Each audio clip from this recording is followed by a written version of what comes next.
No ar, agora, esse podcast feito por alunos aqui da Universo. Sim, a Universo é uma instituição privada de ensino aqui de Belo Horizonte que fica escondidinha entre a rua Jacuí e a rua Paru, aqui no bairro da Graça, Nova Floresta. E essa instituição não faz muita propaganda, mas quem estuda aqui sabe que está numa instituição muito séria, muito interessante, com uma infraestrutura incrível e ainda com um podcast. Não é incrível? Exatamente. O Agora vai hoje receber o podcast Entre a Mente. Entre a Mente é um podcast produzido por alunos aqui da Universo. São estudantes de psicologia que recebem hoje uma convidada. Isso mesmo, o Agora sempre uma vez por mês, e a gente tem que fazer isso para 15 dias, hein? Aqui, uma vez por mês, aqui na Rádio Favela Autêntica 106,7, o Agora se transforma no podcast Entre a Mente, que além de ser transmitido aqui pela rádio, ele também estará disponível nas plataformas. Entre a Mente, @podcast, é o arroba deste podcast que vem aqui uma vez por mês. E arroba na Agora é o arroba do Instagram, ambos do Instagram, deste programa que vai ao ar aqui todas as segundas-feiras, às 16 horas, na Rádio Favela Autêntica FM. Vamos começar então com a Adriana apresentando a nossa convidada. Boa noite, nós estamos agora com a Renata Gadoni, nossa convidada especial desse segundo episódio do podcast Entre a Mente. E a Renata, ela é neuropsicopedagoga, psicopedagoga e trabalha com pesquisa voltada para a neurociência. E hoje ela vai falar, a gente vai conversar aqui um pouquinho sobre gerenciamento das emoções. Renata, fica à vontade entre nós, né? Vamos bater um papo aqui. Obrigada, Adriana, obrigada a todos. É um prazer estar aqui com vocês. Então vamos começar aí a falar sobre pesquisa, sobre gerenciamento de emoções, sobre esse cuidado socioemocional, que nunca foi tão essencial como agora. Ei pessoal, meu nome é Jéssica, nós estamos aqui hoje para falar sobre o gerenciamento das emoções com a nossa convidada Renata. Seja muito bem-vinda. Tá? Ficou ótimo. Muito bom. O plano é a gente fazer inicialmente uma espécie de balanço do Setembro Amarelo de 2024. A gente teve aí mais uma campanha de Setembro Amarelo, um tema extremamente delicado.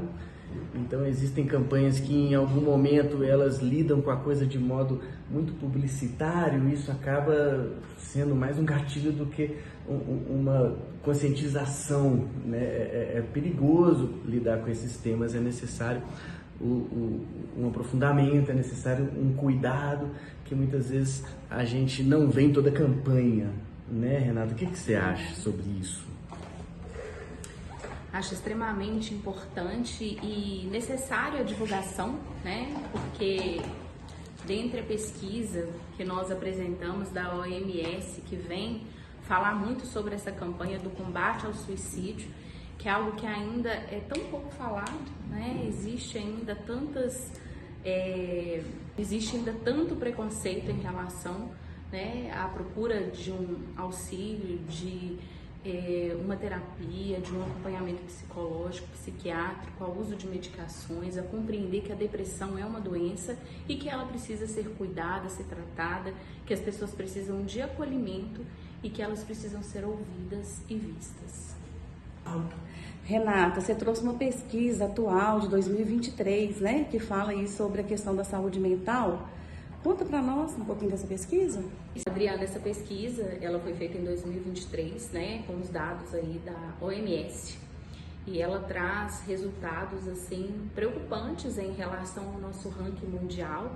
Nós somos um país que estamos em terceiro lugar com mais problemas mentais, né, ligados à saúde mental, às depressões, às demências. Então, muito urgente esse cuidado, né, em relação à conscientização, em relação ao cuidado com as pessoas, a divulgar esse trabalho. Renata, eu gostaria de saber sobre essa relação assim, desse ranking, por qual motivo o Brasil está nessa posição assim, de terceiro lugar? Então, a pesquisa, ela apresenta muito o cenário da vida moderna, né? E esse cenário da nossa vida moderna, o Brasil, ele se destaca pela nossa qualidade de vida. Então, entra muito pelas questões da ansiedade. Nós vivemos em um mundo ansioso, né?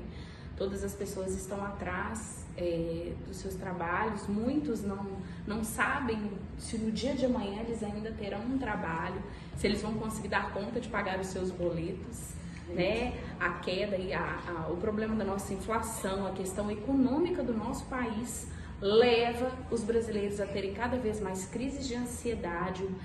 Nós não temos estabilidade financeira, principalmente, e muito menos em relação aos recursos profissionais da saúde.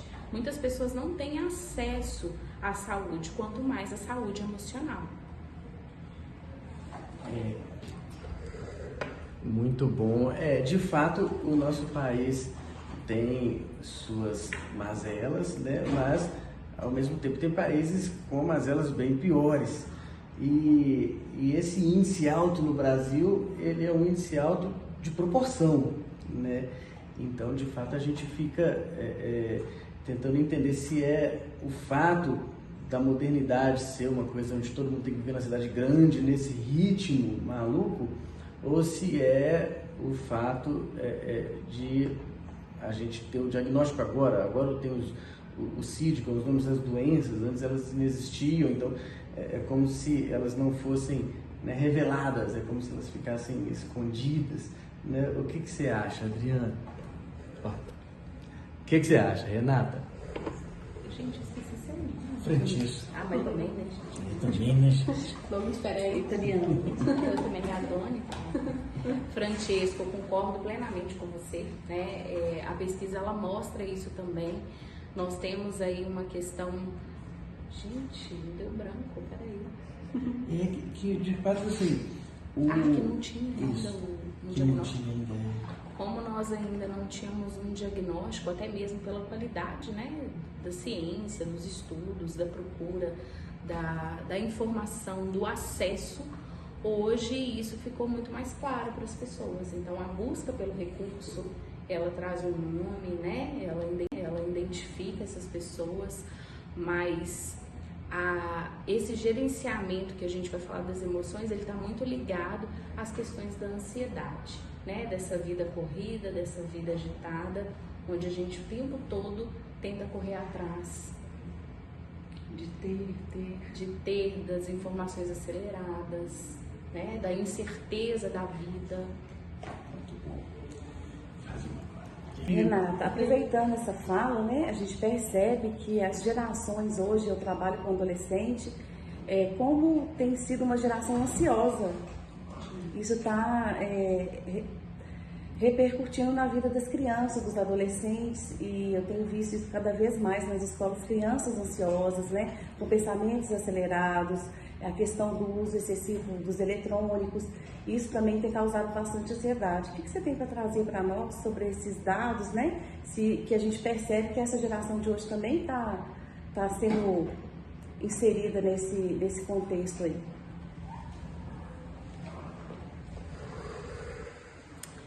É isso mesmo, Adriana, envolve muito o que a gente vai trazer como foco do socioemocional, esse trabalho que a gente já faz na escola, né? O porquê trabalhar com as competências socioemocionais, justamente para trazer esse equilíbrio, essa autorregulação. Então, esse adolescente, essa criança que chega na escola com essas características, ele traz isso do seu ambiente, dentro do seu contexto, né? Então, a importância de desenvolver nessa criança uma autorregulação e um equilíbrio, para que ela consiga gerenciar o seu tempo, gerenciar suas emoções, compreender os seus sentimentos, identificar, nomear, né? Saber lidar com as adversidades. Isso tudo faz parte desse trabalho do gerenciamento. Poderia, por favor, falar sobre esse gerenciamento das emoções? Jéssica, esse gerenciamento de emoções, né, eu trago aqui como referência o Goleman, que é um dos autores que embasam aí o meu estudo de pesquisa e também as formações em relação ao socioemocional. Ele fala muito do trabalho da inteligência emocional. Então, o que seria isso? Um primeiro passo, a importância de ter uma autoconsciência, né?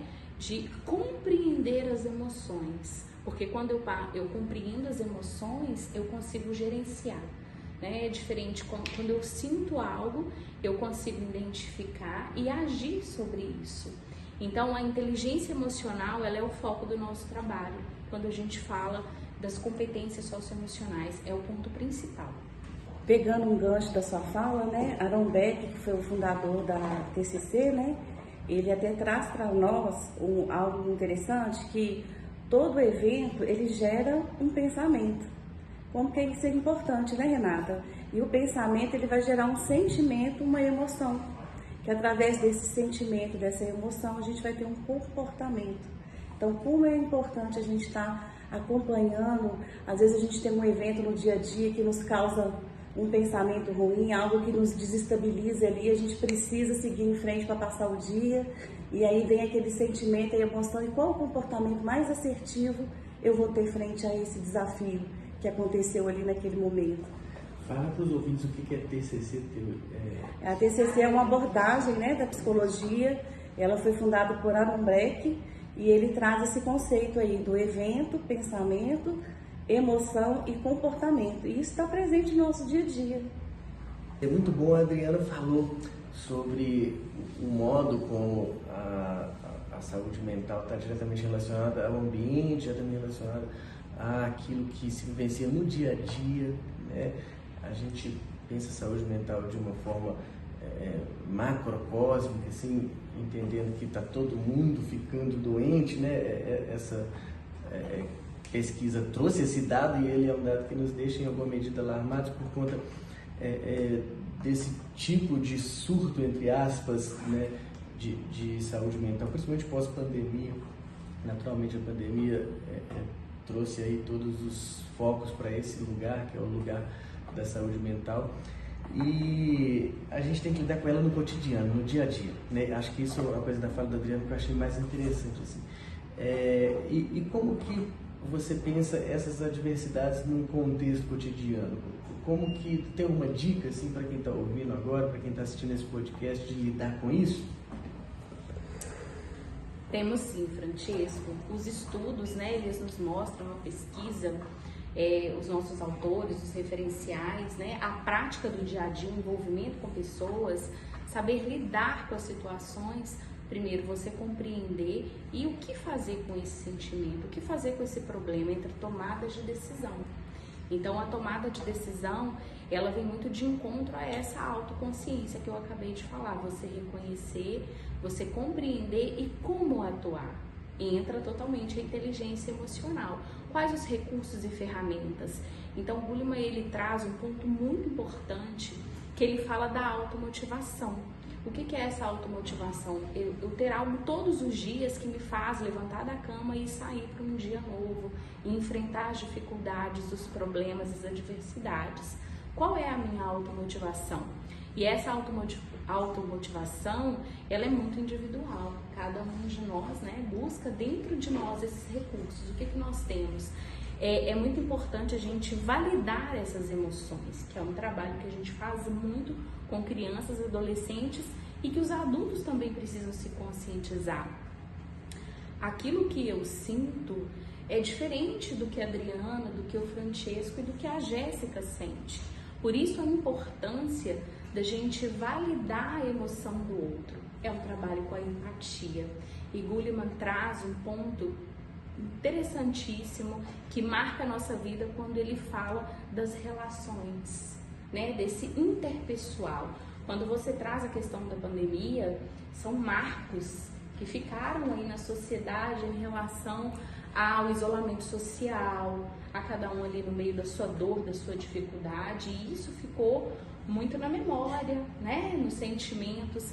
Então ele fala que as pessoas que têm essa arte de se relacionar, essa arte de perceber o sentimento e validar o sentimento do outro, nós somos essas estrelas sociais. Nós levamos brilho, vida para a vida dos outros, ouvindo, né, escutando o outro, compreendendo o outro, validando a emoção do outro. E falando nessa motivação, né? Essa motivação é essa força que nos impulsiona a agir, né? E assim, a gente tem várias adversidades no nosso dia a dia, né? Em questão de saúde mesmo, os nossos problemas pessoais, os nossos problemas no trabalho, mas a gente deve olhar também estratégias, né? Para combater isso e, assim, incentivar nessa automotivação, né? Que seria bolar estratégias organizacionais do nosso dia a dia, definir também as nossas prioridades e também comemorar nossas conquistas, sejam elas pequenas, sejam elas grandes, e seguir em frente, né? Muito bom. Perfeito, Jéssica. Dentre isso que você colocou, a gente entra num ponto muito importante, que é falar sobre viver. Então nós precisamos aprender a viver cada dia, a viver o presente. Esse é um dos grandes problemas da ansiedade. Ficar vivendo do passado ou pensar só no futuro e deixar de viver o que nós temos agora. Então, nas pequenas coisas, quando você para tomar o seu café, você sentir aquele gostinho do café, é uma automotivação, né? Quando você para fazer uma atividade que é sua, que você gosta, quando você para assistir um filme, uma série, quando você para brincar com seu filho, para ouvir o outro. Nós precisamos aprender a viver nas pequenas coisas e a parar de sobreviver, porque quando a gente começa a sobreviver, nós começamos a criar tantos problemas, né? Nós entramos num automatismo e aí sim vem todas essas crises de ansiedade, porque a gente não para pensar e refletir nas ações que nós estamos fazendo. Nós vamos vivendo cada dia ali assoberbados, né? Com tantas coisas e não vivemos esse presente tão maravilhoso que é a vida diária, esse momento que estamos aqui, né? É falar sobre viver. E quando você fala sobre isso, né, tem a questão também da ferramenta, né? Nós somos ferramentas ou nós somos brinquedos? O que a gente tem feito com as ferramentas e com os brinquedos? A gente está sabendo brincar com a vida de forma leve, suave, né, Renata? Então, assim, tem essa questão também da ferramenta. Eu gostaria que você falasse para nós da ferramenta, do brinquedo, do brincar, desse brincar que envolve essa leveza da vida, de não levar tão a sério, né? A gente vive hoje aí na ansiedade geral, mas tem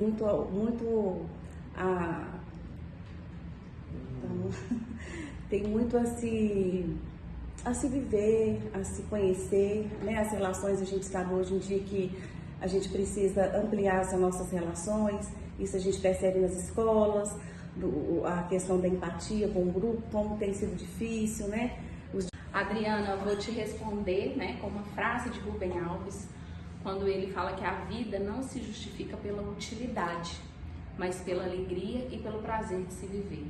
Então, quando a gente é criança, a nossa caixa está sempre cheia de brinquedos. A gente brinca, se diverte, o tempo não passa, não é assim? E quando a gente se torna adulto, a gente troca essa caixa de brinquedos por ferramentas. Então a gente coloca muitas ferramentas e tá certo, nós precisamos de ferramentas para o nosso trabalho. O que não pode acontecer é que a nossa caixa ficar sem nenhum brinquedo dentro dela. Então nós precisamos de ter algo que vai nos trazer essa motivação, né, Jéssica? Que vai trazer essa alegria, essa vontade de saber viver a cada dia. Esse equilíbrio da vida. Então, o segredo, né, é se automotivar. Aquilo que você gosta de fazer, ter tempo para as suas coisas, né? Ter tempo para você, olhar para dentro de si mesmo, se conhecer e se valorizar e viver a vida da melhor forma possível. Muito bom, esse foi muito bom. Esse foi o Entre a Mente aqui no Agora, aqui na Rádio Favela Autêntica FM. Muito obrigado, Adriana. Muito obrigado, Renata. Muito obrigado, Jéssica. Esse podcast, ele certamente será um sucesso. É o primeiro podcast filmado, então acessem aí @entreamente no YouTube que você vai poder conferir. Se bem que não vai estar pronto ainda, né? Hoje não, né? Esse vai ao ar segunda, pois é. Então, beleza. Faça uma despedidinha, que eu gosto no rádio de cada um falar tchau. Então, pessoal, esse é o nosso segundo Entre a Mente. Mês que vem teremos novidades também. A cada mês um tema diferente. Obrigada. Depois, Jéssica. Mais uma vez, feliz de estar aqui compartilhando com vocês, né, as nossas experiências e até mais. Gratidão pela oportunidade, né?